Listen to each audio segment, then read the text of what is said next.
and domestic tourists.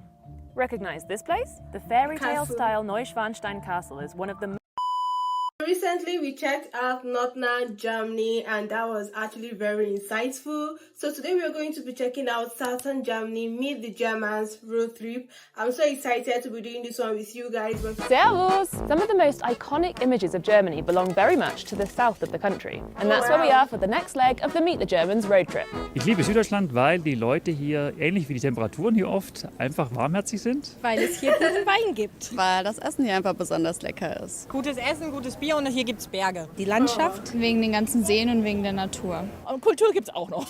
Germany's southernmost states are Bayern, known in English as Bavaria, and Baden-Württemberg. They are two of the biggest states, making Finally, guys, I'm actually checking out a specific content from Bavaria, and I've actually been very curious to check out content from them, but I've actually not seen a video to do. I said in my previous reaction that I actually googled them up. It's actually a big state on its own, and a lot of people have said crazy things about them, and I'm so happy to be doing this one, you guys. In essence, I'm very happy. making up nearly a third of Germany's territory and population.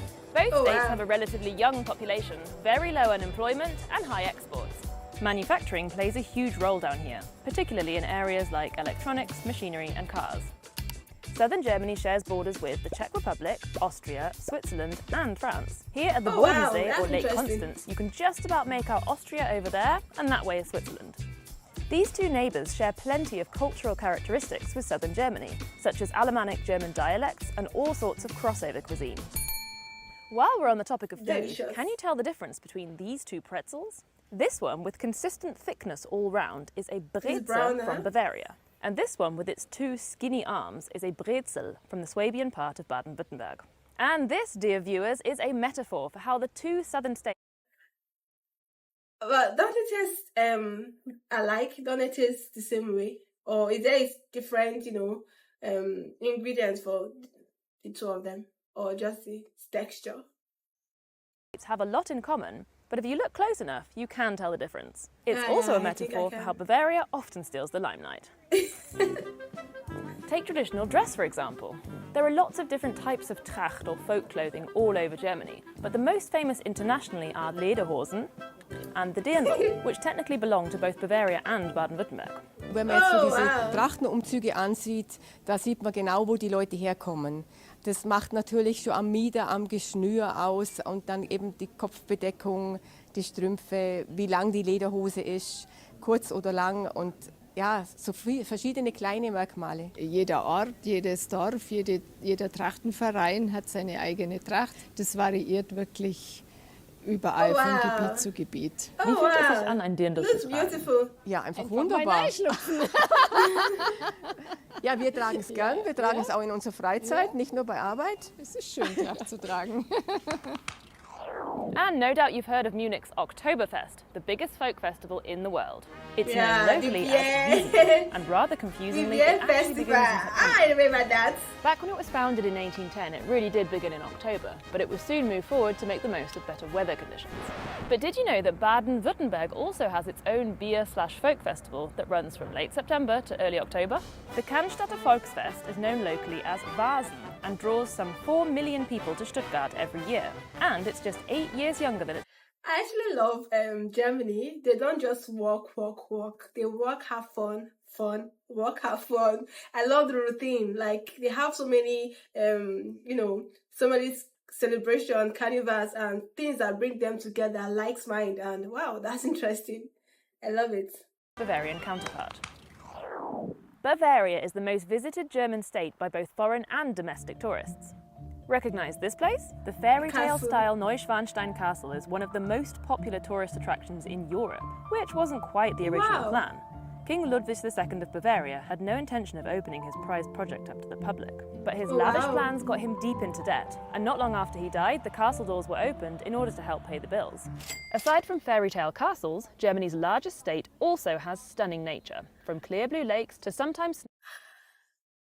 This is stunning, really beautiful. And I forgot to say something from the previous reaction. I feel like all northern region all across the world has similarities.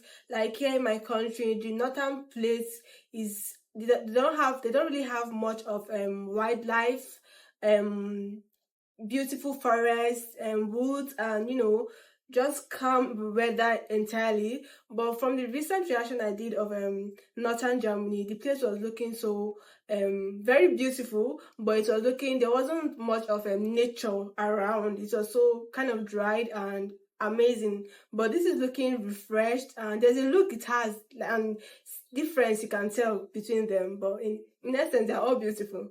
Snow-capped alpine mountains, including Germany's highest peak, the Zugspitze at 2,962 meters. Being up here, right at the top, looking down on the rest of Germany, really reminds me of something. Oh yeah, the reputation of Bavarians. They're often seen as a very self-assured bunch, who are locally patriotic and quite conservative. This is also one of the most religious and in particular most Catholic states. Bavaria's motto is Mir san mir, which translates to we are who we are. It's used to convey a sense of pride and a will to succeed. Let's get some more vocabulary to help us fit in with the locals. Grüß Gott. Servus. Das sagt man sowohl zur Begrüßung als Hallo oder auch zur Verabschiedung. Auf die Frage, ob alles in Ordnung ist, passt schon. 2-Euro-Stück, ein Zwickel. Hier sagt man ja Krapfen und in Berlin sagt man irgendwie Pfannkuchen zu Krapfen, obwohl Pfannkuchen ist bei uns was komplett anderes. Obacht, ganz wichtig, auch gerade zur Wiesenzeit in München. Da springen die meisten Touristen auch auf die Seite, wenn man im Radl und To be honest, if I've done a reaction to this before, I did a reaction to weird places Germany was, what is speaking. Weird places that speaks Germany. Oh my God. I'll be shocked a black lady is speaking Germany, to be very honest. But having done that reaction, yeah, anybody can speak Germany.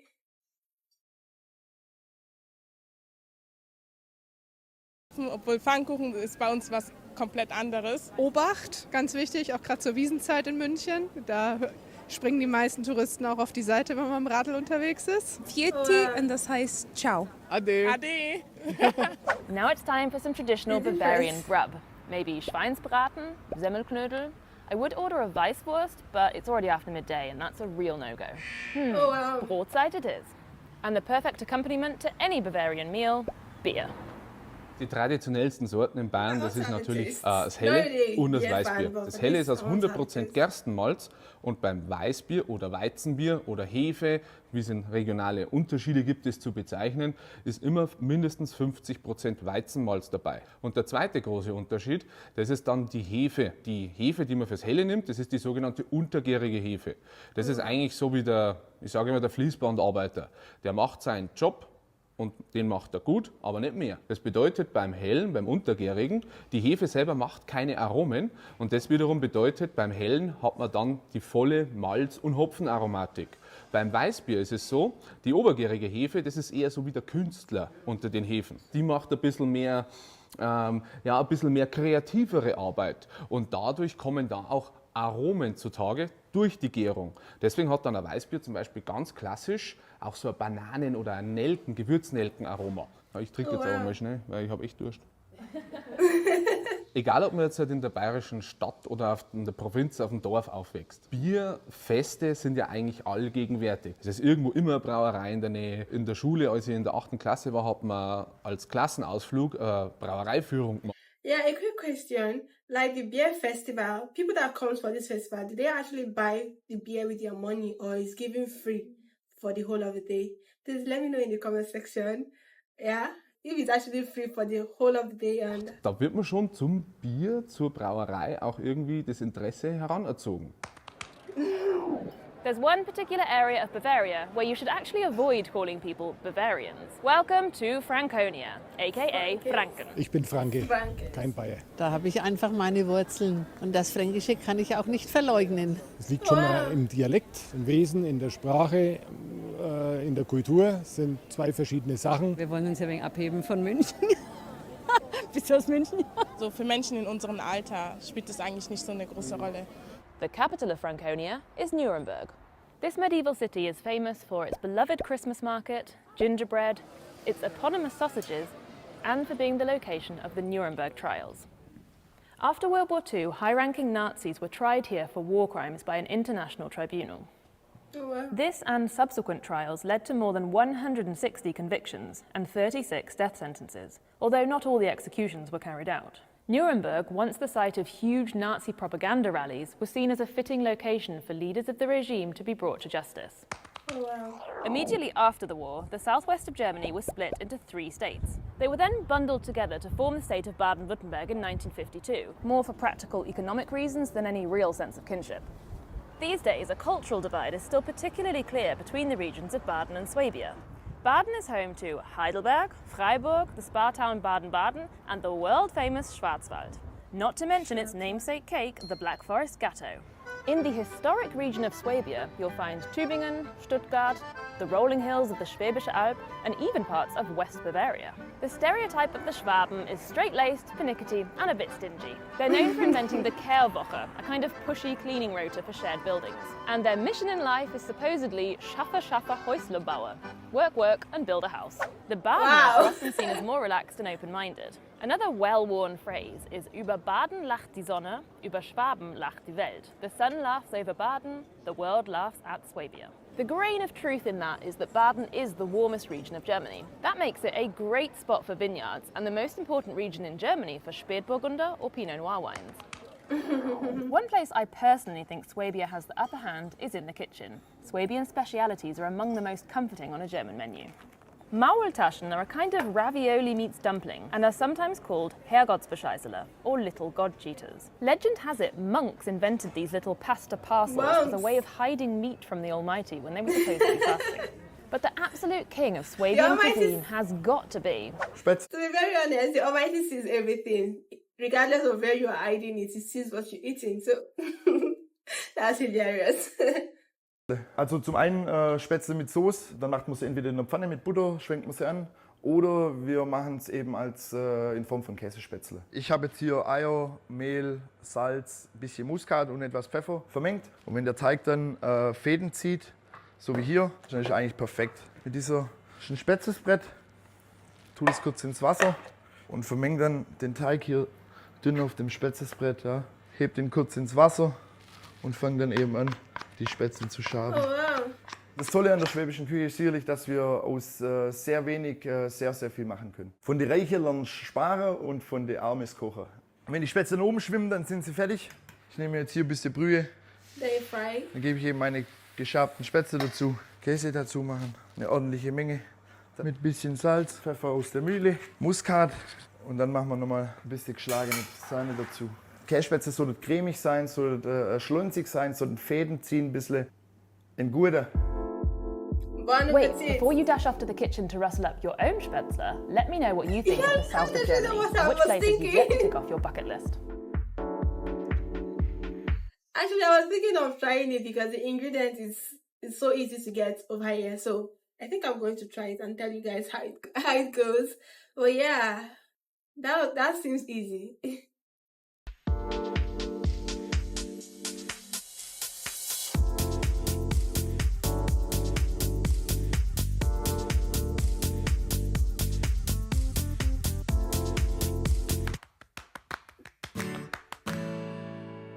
Thank you, Rachel. This was actually very enjoyable. I know it's a documentary, but it's actually very exciting. Yeah, learning about Germany is one of the best things I think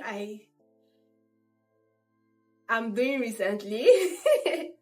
Yeah, I love what I saw here. I love the culture, and there's the parties. She said, is it the Francis or the Franco? I'm going to put the name because I actually cannot pronounce it.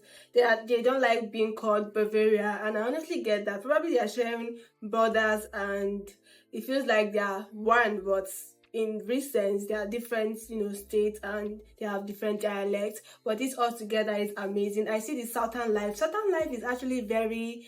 They have this high life. At the beginning of the video, somebody said they have this warm.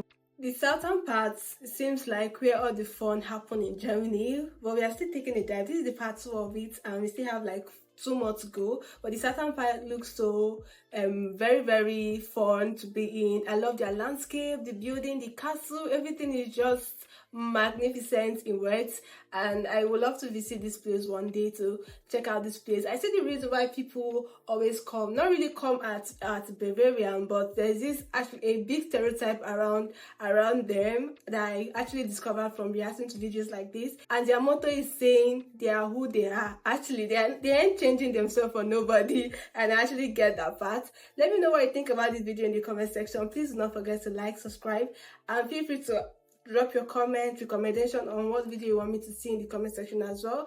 And I'll see you guys on my next one. Bye guys, stay safe.